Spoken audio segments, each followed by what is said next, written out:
Hi, my name is Richard Leiter, a self-published author of literary fiction, and welcome to my YouTube channel, Thoughts on Writing. Okay, so this story is called A Day in the Life. One day, I got a call from a very prominent plastic surgeon whose office was located just off of Park Avenue, New York City. He had just received my flyer in the mail and had expressed interest in using my medical transcription typing service.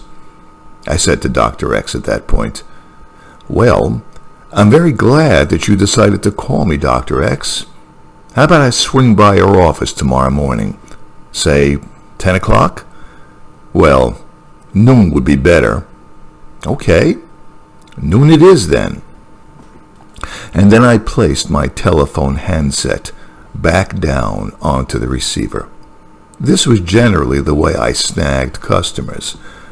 I would disseminate flyers throughout the Isle of Manhattan, flyers and postcards, like carrier pigeons with important messages attached to their feet. And then every once in a long while, the phone would ring, and the world would answer. Marvelous invention, the rotary telephone. Although nowadays it's been virtually run into the ground by all of these parasitic, bloodthirsty vampires who are constantly calling me up and pestering the life out of me. When I got to Dr. X's office, he kept me waiting for about 30 minutes in an antechamber so conspicuously purged of even the slightest hint of material clutter. Ultra minimalistic, I guess you'd call it, so that it positively reeked of material excess. The receptionist was very nice, however.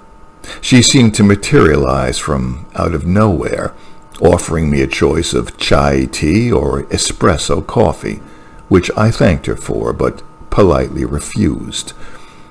At that point, I noticed that there was another antechamber, a second antechamber, which was just a tad bit less spiritual. In the middle of the second antechamber stood a glass coffee table with a number of magazines on it.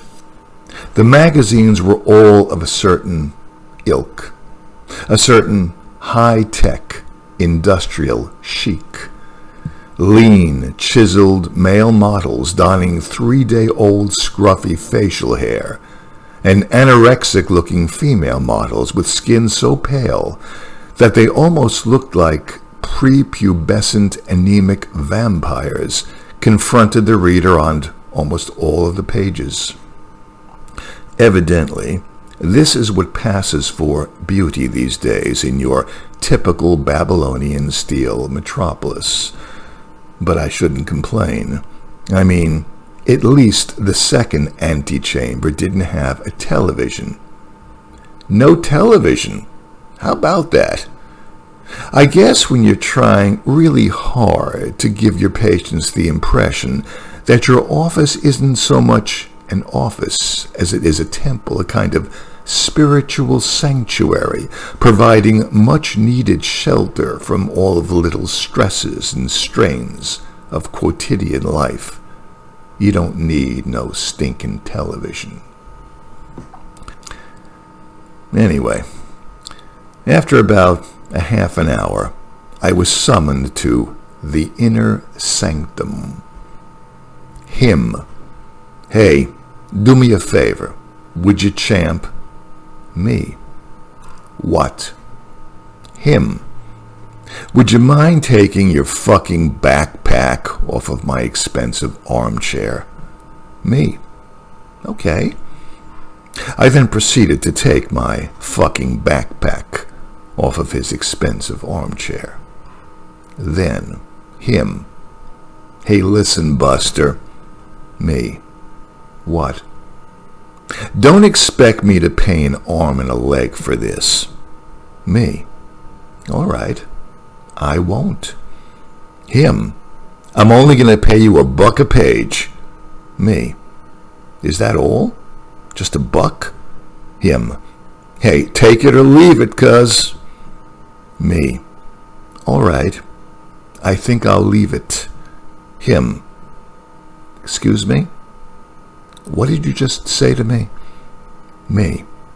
I said, I think you'd be a lot happier with another medical transcription typing service. At that point, I rose from Dr. Asshole's expensive armchair. I grabbed my backpack. I grabbed my fucking backpack. And then I got the hell out of Dodge City. And so that was the end of my big business interview. Unlike the present fluke, however, almost all of my medical transcription business interviews go very smoothly and uneventfully. They treat you nicely enough, with respect. Some ask you for the names of other doctors who you've transcribed for, however, most don't. The main thing that they all want to know is what my turnaround time is. I tell them that it's usually 48 hours, unless, of course, it's an emergency, in which case I'll be more than happy to transcribe it for them the same day. And that's pretty much the entire interview. It's very simple and straightforward. And unless I'm speaking to a real asshole, like Dr. Take your fucking backpack off of my expensive armchair, I've got the account. Yay, Franklin. After I left Dr. Asshole's office, I walked into a little art gallery on the corner of 83rd Street and Madison Avenue. There were some nice still lifes there by Picasso, a couple of Chagalls, Modigliani.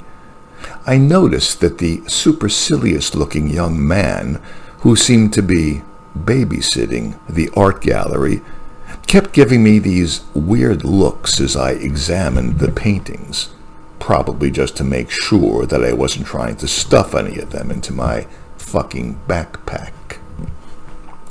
Well, I wasn't. I'm not a thief. Instead of trying to steal one of the paintings by stuffing it into my fucking backpack, I merely said to the guy, "This Modigliani is a forgery." "What are you talking about?" "It's a forgery. Can't you tell? The background is all wrong." "The background is not wrong. Look, Modigliani uses these choppy brushstrokes. They're called machi whenever he paints his backgrounds. However, this background doesn't have any machi. It's a smooth background. He wouldn't do that." "That's ridiculous," he said. "We have the provenance," he said.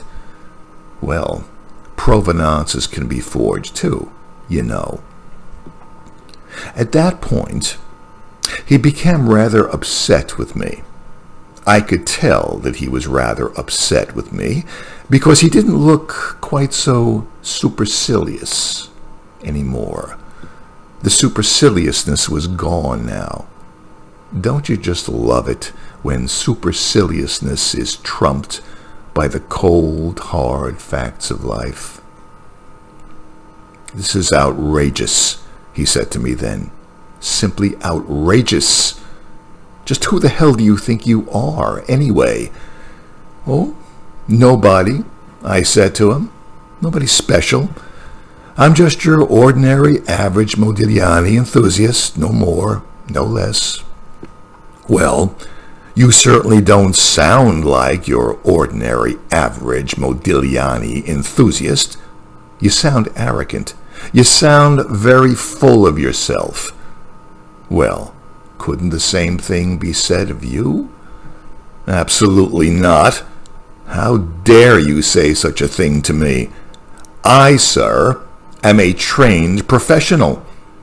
For your information, mister, I'm just an ordinary, average Modigliani enthusiast. I did my graduate thesis on Modigliani and the School of Paris." Oh, excellent. I just love the School of Paris. You know, if I had a time machine that could take me back to any time and place in history, I think I'd travel back to Paris circa 1919. Montmartre, La Ruche, the Café du Dôme. Geez, that would really be something. So anyway, I assume then, being a trained professional, not to mention a Modigliani School of Paris expert, that you've X-rayed the picture? What? I said, has anybody ever taken the trouble to actually X-ray this particular painting, Professor? Now, why on earth would anyone want to do that? To find out whether the white in the painting is flake white or whether it's titanium white. You see, Modigliani only used flake white, which is a kind of white that has lead in it. So if this painting is truly a Modigliani, then the lead in the pigment won't permit the X-rays to pass through it. This is basic art forgery 101. And if the lead in the pigment won't permit the X-rays to pass through it, what then?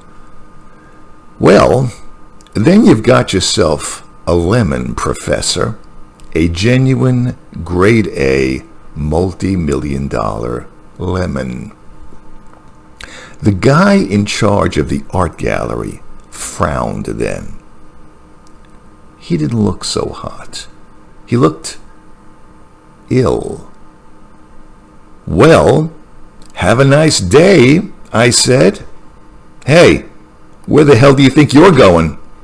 Well, that's a bit impertinent, isn't it? I mean, I don't even know your name, buddy. It's Stillman, he said. Arden Stillman. Well, good day to you then, Mr. Stillman. Nice chatting with you. Oh, and by the way, you just might want to consider X-raying the Kisling, too. Kisling is also wonderful, isn't he? At that point, I left the art gallery. He didn't stop me. He didn't even try to stop me. There was a whole shitload of little art galleries along this particular stretch of Madison Avenue, and I intended to drop by every one of them.